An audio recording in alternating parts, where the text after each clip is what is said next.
Ben Affleck, the bratty fourth child. How the narcissist never goes away. Hello, I'm H.G. Tudor. The narcissist never goes away because there is always the possibility, always the risk that you will be hoovered. Sometimes that risk doesn't manifest.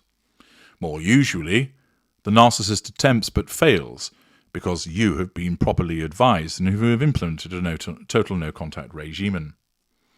But that doesn't stop the narcissist from trying, but what it does stop is you actually being on the receiving end of the hoover because it doesn't get through your total no-contact regime.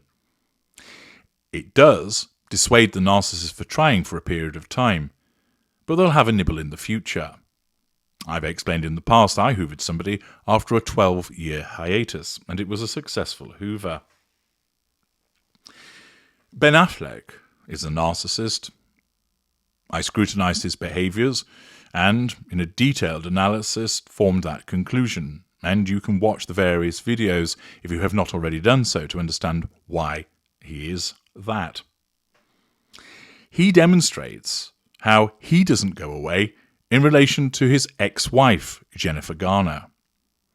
Jennifer Garner is a standard martyr empath. That was the reason why she was chosen by Ben Affleck in the first place, that she was easy to ensnare and keep ensnared. You know from parts passing that the relationship between two narcissists, Ben Affleck and Jennifer Lopez, has fallen apart.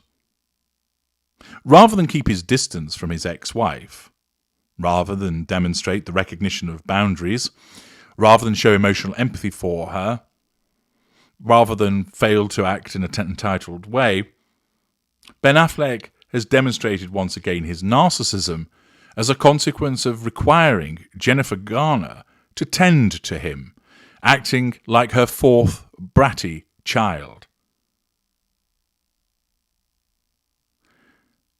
Kirsten Fleming, writing in the New York Post, explains, on June the 29th, 2005, Jennifer Garner married the man who would become her fourth child.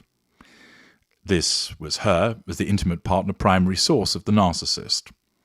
And what a problem kid Ben Affleck has turned out to be. Despite splitting in 2015, 9 years ago, and divorcing 3 years later, Garner, 52, has nursed her ex-husband through his never-ending personal tumult, addiction, rehab, relapses, and a string of failed romantic relationships, including one with the family nanny. Now, pausing there, this is demonstrative of the emotional thinking of the empathic victim who allows herself to be drawn back in by Affleck. Affleck asserts control over her, utilising pity plays connected with his addiction, his relapses, the failed romantic relationships, that he goes running to her and hoovers her, and she responds. She allows him back in. She doesn't get back together with him, but she essentially nurses him, supports him, mothers him, her empathic traits being flexed in response to the needs and demands of the narcissist. It's the Ben show, and Garner is always on clean-up duty. This embodies neatly how the narcissist never truly goes away and how this particular empathic victim has failed to implement a total no-contact regime so that she allows him the opportunity to come back in, that she's there picking up the pieces, caring, exhibiting her compassion, but repeatedly demonstrating how when he fucks up, she cleans up, how he is able to draw her back in. The exploitation of her empathic traits to cause her to help him, rather than saying, no, Ben, you might be the father of our children, but I owe you nothing.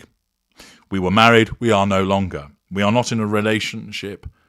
I'm not having anything to do with you. Before taking the admitted addict to rehab in 2018, the Draft Day actress was photographed driving her estranged and very sweaty ex through a Jack-in-the-Box drive-thru to get him some grub. Affleck, looking like a helpless kid in a carpool, sat in the back seat of Garner's vehicle waiting to be fed by Mama Bird, a strikingly poignant image of dysfunction. While he was in rehab, Garner even worked behind the scenes to save The Way Back, the basketball movie he was supposed to be making at the time. His ex-wife, Jennifer Garner, called me up and told me that when he went to rehab, he took a basketball with him, director Gavin O'Connor said in 2020. She said, "Gavin, he's asking you, please don't pull the plug on the movie. He really wants to do this." She's his personal first responder, there to provide triage and unconditional maternal love, regardless of the personal embarrassment he puts her through. Like that time, he claimed being married to Garner set off his boozing, blame shifting. "Part of why I started drinking was because I was trapped," he told Howard Stern in 2021. "I was like, I can't leave because of my kids, but I'm not happy. What do I do? What I did was drink a bottle of scotch and fall asleep on the couch, which turned out not to be the solution." Affleck thought he found the real solution in rebooting his early aughts romance with diva Jennifer Lopez, 20 years after calling off their first engagement. Narcissists colliding. This time they tied the knot twice, once in Vegas and the other on his sprawling Georgia property. Ralph Lauren designed Lopez's 3 gowns, with the entire sartorial event featured in Vogue. "Even I was hopeful, but alas, all that bliss was short-lived," writes the journalist. Bennifer 2.0 wasn't just a marriage, it was a product, packaged and marketed. It was also, of course, a clash, a collision between two narcissists. Turns out Affleck realised the whirlwind relationship was temporary insanity, blame shifting, according to page 6. He feels like the last 2 years was just a fever dream, and he's come to his senses now and understands there is just no way this is going to work, a source told page 6 of Affleck. So, as yet another marriage hits the skids, the actor, once again, went back to a familiar source of comfort. Last week, he was spotted on the street with Garner, looking distressed. He spent Father's Day not with his current wife, but with his previous one. Garner's frequent interventions on Affleck's behalf allegedly haven't sat well with her long-term boyfriend, John Miller. More of that in a moment. But this shows the sense of entitlement, the lack of accountability for his behaviours, the absence of emotional empathy, the failure to recognise boundaries of Ben Affleck, whereby when he is no longer able to control Jennifer Lopez directly, he asserts control over her by going into a position of withdrawal, and then goes and seeks fuel and residual benefits from Jennifer Garner, who repeatedly entertains this loser coming back to her. He doesn't rekindle the relationship in a romantic sense. Garner won't allow that to happen. But driven by her own addiction to the narcissist, her emotional thinking, rather than tell him where to go, she allows him to spend time with her, that she supports, that she picks up the pieces. She believes that she should help him because she still cares about him. But she's actually failing to impose a no-contact regime in relation to a narcissist. And she does so because her empathic traits are being corrupted by her emotional thinking. That her addiction to the narcissist wants her to be involved with the narcissist so that addiction is fed. And thus, it causes her to spend time with him, to communicate with him, to do things in relation to him, to think about him. Her emotional thinking will tell her, well, it's good for the kids that you support their father. But in actual fact, it isn't. But she doesn't see that. She repeatedly intervenes because there is the corruption of her empathic trait of caring, of compassion, of the desire to fix and heal, of honesty, that she will no doubt be made to feel guilty if she did not help out. And Affleck's narcissism just regards it as entirely appropriate that he can turn to Garner for help. It doesn't see that returning to an ex in this capacity, particularly when she's in a relationship with someone else, is entirely inappropriate.